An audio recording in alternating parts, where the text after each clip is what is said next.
Welcome to Jithu's life Tamil. இன்றைக்கி வந்து நல்ல ஒரு சூப்பரான சுவையான பன்னீர் 65. அதிக புரதச்சத்தும் கொழுப்பு சத்தும் இருக்கிற இந்த பன்னீரை நம்ம உணவில் சேர்த்துக்கிறது நல்லது. மட்டன் சிக்கனில் அதிக கொழுப்பும் புரதச்சத்தும் இருக்குங்கிறதுக்காக நம்ம எல்லா நாளும் அதையே சாப்பிட்டுட்டு இருக்க முடியாது. இந்த பன்னீர் வந்து நான் வீட்டிலே பண்ண பன்னீர் தான், கலப்படமில்லாத சுத்தமான பன்னீர். பன்னீர் எப்படி செய்கிறதுன்னு வீடியோ போட்டிருக்கேன், டைம் இருந்தால் அதையும் பாருங்கள். இப்போ பன்னீர் 65 செய்கிறதுக்கு மசாலா கலந்துக்கலாம். முதல்ல 1 டீஸ்பூன் காஷ்மீரி சில்லி, இல்லை காரம் இருக்காது, அதுக்காக கலருக்காக போட்டிருக்கேன். ஒரு அரை டீஸ்பூன் தனி மிளகாய்த்தூள், தேவையான அளவு உப்பு, நம்ம எவ்வளோ பன்னீர் எடுத்துருக்கோமோ அதுக்கு தகுந்த மாதிரி உப்பு, ஒரு 3/4 டீஸ்பூன் இஞ்சி பூண்டு பேஸ்ட். நான் வந்து ஒரு 200 கிராம் பன்னீர் எடுத்திருக்கேன். கூடவே ஒரு 10 சொட்டு எலுமிச்சம் சாறு, ஒரு சின்ன பீஸ் தான். இப்போ இது எல்லாத்தையும் கலந்துக்கலாம். வெறும் மிளகாய்த்தூள், உப்பு, இஞ்சி பூண்டு பேஸ்ட் இது இருந்தால் போதும். தண்ணி வந்து கொஞ்சம் கொஞ்சமாக ஊற்றி இதில் கலந்துக்கலாம். ஏன்னா இந்த பன்னீர் மேலே வந்து இந்த மசாலா போட்டாகணும், அந்த பதத்துக்கு நம்ம கலந்து எடுத்துக்கணும்.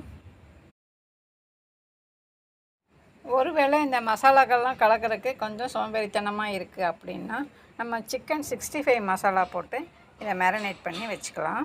இப்போ இந்த மசாலாவை கரெக்டாக இந்த மாதிரி பதத்தில் கலந்து இதை தனியாக இருக்கட்டும்.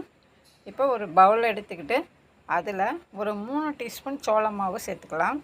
வெறும் சோள மாவு மட்டும்தான். இதில் கொஞ்சம் கொஞ்சமாக தண்ணி ஊற்றி கலந்துக்கலாம். கலந்து இந்த பதத்துக்கு நம்ம கலந்து எடுத்துக்கணும். அந்த மாவை இந்த மாதிரி இருக்கணும். இப்போ கரைச்சி இந்த மாவும் தனியாக ஒரு ஓரத்தில் இருக்கட்டும். இப்போ இந்த மசாலாவில் நம்ம பன்னீரெல்லாம் கொட்டி நல்லா ஒன்று ஒன்றா எடுத்து கலந்துக்கணும். ரொம்ப சாஃப்டாக இருக்கு இல்லையா, உடஞ்சி போயிடும். ரொம்ப அமுத்தி கலந்தோம்னா 4 பக்கமும் இந்த மாதிரி மசாலாவில் தேய்ச்சி அதே தட்டில் ஒரு ஓரத்தில் வச்சுக்கலாம். ஃபுல்லாக போட்டு நம்ம கையில் எல்லாத்தையும் போட்டு பிணைஞ்சி விட்ட மாதிரி எப்படி நம்ம கலக்க முடியாது, எல்லாம் உடஞ்சி போயிடும். பன்னீர் ரொம்ப சாஃப்டாக இருந்தது. அதனால் ஒரு பன்னீராக எடுத்து இந்த மாதிரி தேய்ச்சி வச்சுக்கணும், மசாலா தேய்ச்சி வச்சுக்கணும். இது வந்து ரஸ்க்கு தூள், நம்ம சாப்பிட்ற டீயில் தொட்டு சாப்பிடுவோம்ல ரஸ்க்கு, அதை வந்து நல்லா தூள் பண்ணி வச்சுருக்கேன். இது நல்லா மொறுமொறுன்னு கெட்டியாக இருக்கும். இது தனியாக இருக்கட்டும்.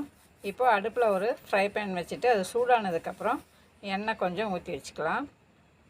இப்போ மேரினேட் பண்ண பன்னீர், கரைச்ச மாவு, ரஸ்க்கு தூள் 3யுமே இப்படி வரிசையாக வச்சுக்கலாம். அப்போ தான் நம்ம துவச்சி போடுறதுக்கு வசதியாக இருக்கும்.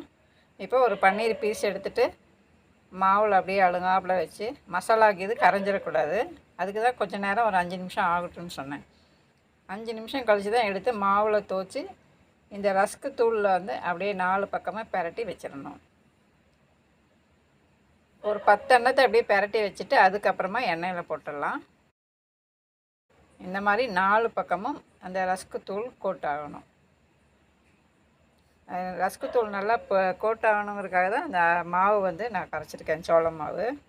இப்போது அப்படியே எடுத்து எண்ணெய் காய வச்சுருக்கோம் இல்லையா, அதில் எடுத்து அப்படியே ஒன்று ஒன்றா வரிசையாக போட்டுடலாம்.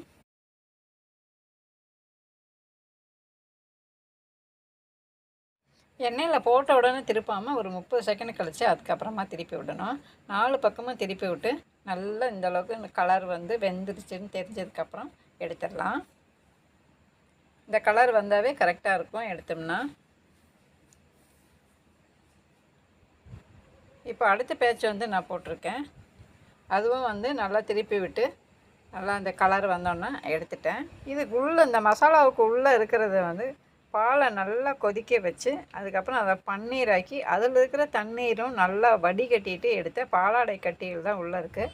அதனால் அதிக நேரம் வேணும்னு அவசியம் இல்லை. அட்டகாசமான சுவையில் ஒரு பன்னீர் 65 ரெசிபி ரெடி ஆயிடுச்சு. நீங்களும் கண்டிப்பாக இதை வீட்டில் ட்ரை பண்ணி பாருங்கள். வீடியோ பிடிச்சிருந்தா ஒரு லைக் கொடுத்து சப்ஸ்கிரைப் பண்ணி சப்போர்ட் பண்ணுங்கள். மற்றும் ஒரு சமையல் வீடியோவில் சந்திக்கிறேன். தேங்க்ஸ் ஃபார் வாட்சிங்.